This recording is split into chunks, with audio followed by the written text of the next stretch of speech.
तो hello everyone, welcome to my channel. This is Mathura learning Pathshala. मैं हूं आप सबके साथ तनिषा चौधरी। आई होप आप सभी अच्छे होंगे। तो सीटेट की तैयारी जो लोग कर रहे हैं, ये वीडियो उनके लिए है, बिगिनर्स के लिए, या फिर जो बच्चे पहले पेपर दे चुके हैं सीटेट का और 1-2 नंबर से रह जाते हैं, किसी भी रीजन से क्लियर नहीं हो पा रहा है, तो आपको किस तरह से तैयारी करनी है, कहाँ पर आप कितने नंबर गेन कर सकते हैं, इस वीडियो में वही सारी चीजें मैं आपके साथ शेयर करना चाहती हूँ।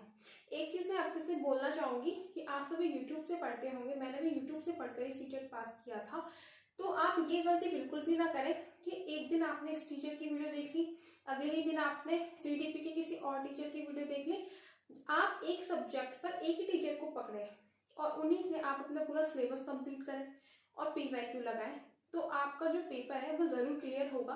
क्योंकि जगह जगह भटकने से हर टीचर के पढ़ाने का तरीका अलग होता है, सिलेबस भले ही अलग है लेकिन पढ़ाने का तरीका अलग होता है, तो कंफ्यूजन बना रहता है। तो इसलिए आप एक ही चैनल से पढ़ें, एक ही टीचर से पढ़ें, तो ये ज्यादा बेहतर होगा। तो चलिए शुरू करते हैं कि कौन सा जो सब्जेक्ट है आप कहाँ से उसको पढ़ सकते हैं, कितने मार्क्स का आता है और कैसे तैयारी करें। पेपर 2 क्वेश्चंस आपके 150 होते हैं। इसमें ये 150 मार्क्स का आपका आता है।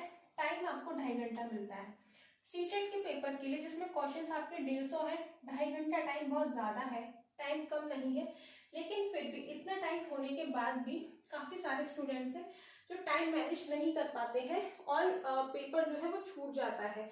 मैंने जब सीटेट का एग्जाम दिया था तो एग्जाम हॉल में काफी सारे बच्चे ऐसे थे कि जो 2.5 घंटा टाइम पूरा होने ही वाला था तो अपनी ओएमआर शीट फिल करने में लगे हुए थे या फिर क्वेश्चन से टिक कर रहे थे और बहुत सारे क्वेश्चन उनके छूट जाते हैं। तो टाइम को मैनेज करना एक बहुत बड़ा रोल है सीटेट के पेपर में। और अब जो पेपर है वो आपको पहले जैसा नहीं आता है।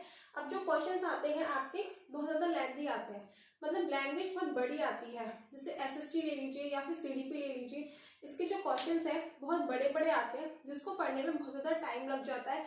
तो इसके लिए आपकी प्रैक्टिस होना बहुत जरूरी है। आपकी जो रीडिंग जो स्पीड है वो इंक्रीज हो, इसके लिए आपको पीवाईक्यू तो जरूर लगाने हैं। अब बात करते हैं सीडीपी की। सीडीपी में आपके 30 क्वेश्चंस आते हैं और ये 30 नंबर की आती है आपकी सीडीपी। मैंने हिमांशु मैम से पढ़ी थी। आपको जो भी टीचर अच्छे लगते हैं वहां से पढ़ सकते हैं, हिमांशु मैम से भी पढ़ सकते हैं। पेडागोजी जरूर सॉल्व करिएगा। सीडीपी सबसे पहले सारे सब्जेक्टों का सिलेबस निकालिएगा, उसके बाद आप टॉपिक क्लियर करके पीवाईक्यू जरूर लगाइएगा। आपकी जो पेडागोजी है वो आपको हर एक सब्जेक्ट में देखने को मिलेगी, पेडागोजी से आप बच नहीं सकते। तो पेडागोजी मस्ट है, ये आपको करनी ही करनी है, इसके बिना आप सीटेट का पेपर क्लियर नहीं कर सकते। तो पेडागोजी को सॉल्व जरूर करना है आपको पीवाईक्यू के थ्रू। पेडागोजी को नहीं छोड़ना कि पेपर में देख लेंगे, कुछ ही क्वेश्चंस आएंगे हम सॉल्व कर लेंगे, ये आपको जरूर सॉल्व करनी है। अब आते हैं लैंग्वेज 1 हिंदी। मैंने लैंग्वेज 1 हिंदी ली थी। हिंदी इसलिए क्योंकि हिंदी के जो पैसेज और पोएम, हिंदी में लैंग्वेज 1 में एक पोएम आती है, तो हिंदी के लैंग्वेज में पोएम को सॉल्व करना इजी होता है एज कंपेरिजन टू इंग्लिश। अगर इंग्लिश में जो पोएम होती है उसमें काफी सारे वर्ड्स ऐसे होते हैं जिनका मतलब समझ नहीं आता, और पैसेज जो आता है ये कभी भी रिपीट नहीं होता। पीवाईक्यू आप जरूर लगाइएगा, पैसेज आप सॉल्व जरूर करिएगा, जिससे कि आपको एक आइडिया हो, आपकी स्पीड इंक्रीज हो उसको पढ़ने की। लेकिन पैसेज कभी रिपीट नहीं होता है, पैसेज के क्वेश्चंस कभी रिपीट नहीं होते हैं, तो ये बस आपको प्रैक्टिस करनी पीवाईक्यू से। और इसीलिए मैंने लैंग्वेज 1 में हिंदी सजेस्ट करती हूँ, क्योंकि हिंदी की जो लैंग्वेज की जो पोएम होती है वो इजी होती है इंग्लिश की से, तो इसको सॉल्व करना आसान होता है और आप नंबर गेन कर सकते हैं। तो हिंदी की लैंग्वेज में आपका पैसेज के होते हैं 9 नंबर, पोएम 6 और पेडागोजी आती है 15 की। फिर से अगेन मैं कहूंगी कि पेडागोजी सॉल्व करनी है, आपको पीवाईक्यू लगाने हैं। अब आते हैं लैंग्वेज 2 इंग्लिश। इसमें पैसेज आते हैं, 2 पैसेज आते हैं आपके इसमें, और पेडागोजी आती है। कई बार ऐसा होता है सीटेट के एग्जाम में कि जो क्वेश्चंस आपके पेडागोजी में पूछे गए हैं हिंदी में, वही क्वेश्चंस आपके इंग्लिश में भी आ जाते हैं, उस लैंग्वेज चेंज होती है। तो ये आपको पेडागोजी की प्रैक्टिस जरूर करनी है। ये आप बिल्कुल मत भूलिएगा कि पेडागोजी को आप स्किप कर दें और बस कंटेंट पढ़े जा रहे हैं, क्योंकि सीडीपी, हिंदी और इंग्लिश ये 3 ऐसे सब्जेक्ट है जहां से आप नंबर काफी गेन कर सकते हैं सीटेट के एग्जाम में। अब आते हैं आपके सब्जेक्ट पर। सब्जेक्ट अगर आपका एसएसटी है या फिर साइंस है, दोनों ही 60 मार्क्स के आते हैं। सेम होता है, 40 मार्क्स का कंटेंट होता है एंड 20 पेडागोजी के होते हैं। कंटेंट आपको एनसीईआरटी से अपना क्लियर करना है एंड पेडागोजी आपको पीवाईक्यू से क्लियर करनी है। पीवाईक्यू एंड टैग वर्ड्स, सारे सब्जेक्ट में जो पेडागोजी है उसके कुछ कॉमन टैग वर्ड्स होते हैं। टैग वर्ड्स बहुत ज्यादा मदद करते हैं आपके क्वेश्चन को सॉल्व करने में, ऑप्शंस को चूज करने में। तो टैग वर्ड्स की प्रैक्टिस करना मत भूलना। मैंने भी अपनी चैनल पर टैग वर्ड्स की वीडियो बनाकर डाली है, वहां से देख सकते हैं।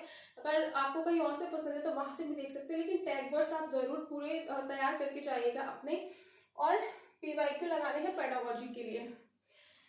एनसीईआरटी अगर आप एसएसटी की तैयारी कर रहे हैं तो अभी जो रिसेंट में जो एग्जाम हुआ था सीटेट का, उसमें कुछ क्वेश्चंस ऐसे थे। एनसीईआरटी वैसे तो 6 to 8 बताई जाती है पढ़ने के लिए, 6 to 8 तो आपको पढ़नी ही पढ़नी है, बाकी आप पीवाईक्यू से तैयारी कर सकते हैं। काफी क्वेश्चन ऐसे हैं, ज्यादा नहीं, 2 या 3 क्वेश्चन थे जो सिलेबस मैं तो नहीं कह सकती, लेकिन 9th और 10th की जो एनसीईआरटी है वहां से आपके पूछे गए थे। अब इसके लिए आप पूरी एनसीईआरटी 9th और 10th की अगर आपके पास टाइम हो तो आप पढ़ लीजिएगा। अगर नहीं है टाइम तो आपको 6 to 8 की एनसीईआरटी तो आपको पढ़नी ही पढ़नी है, उसके साथ साथ आपको पीवाईक्यू जरूर लगाते हैं एसएसटी को पढ़ने के लिए। ये चीज इतना जो चीज है ना, आपकी एसएसटी हो या फिर आपकी साइंस हो, ये चीज तो आपको करनी ही करनी है। और लेकिन एसएसटी है तो एसएसटी की काफी बुक्स हो जाती है 6 to 8 तक की, तो आपको सारी बुक्स 1 by 1 पढ़नी है। अभी से पढ़ना शुरू कर दीजिए, क्योंकि अभी जो दिसंबर जनवरी में जो एग्जाम होगा आपका सीटेट का, अगर जो बच्चे बीपीएससी की तैयारी कर रहे हैं 4.0 बीपीएससी टीआरई 4.0, इसका जो एग्जाम है वो आपका 2025 तक जाएगा। क्योंकि हाल ही में अभी एक डेट आई थी जिसमें बोला गया था 20 नवंबर के बाद आपकी रिक्तियां इसमें शुरू होंगी।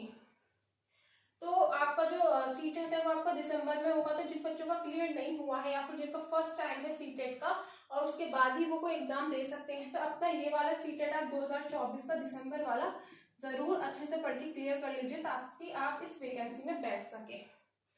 तो आई होप वीडियो अच्छी लगी हो, थोड़ी सी भी इन्फॉर्मेटिव लगी हो, नॉलेजेबल कुछ भी थोड़ा सा भी लगा हो अच्छा, तो लाइक और शेयर कर देना। चैनल पर पहली बार आए तो सब्सक्राइब जरूर कर देना। और भी सारी वीडियोस हैं जो आप मेरे चैनल पर जाके देख सकते हैं। तो thank you for watching and मिलते हैं नेक्स्ट वीडियो में, तब तक के लिए बाय बाय।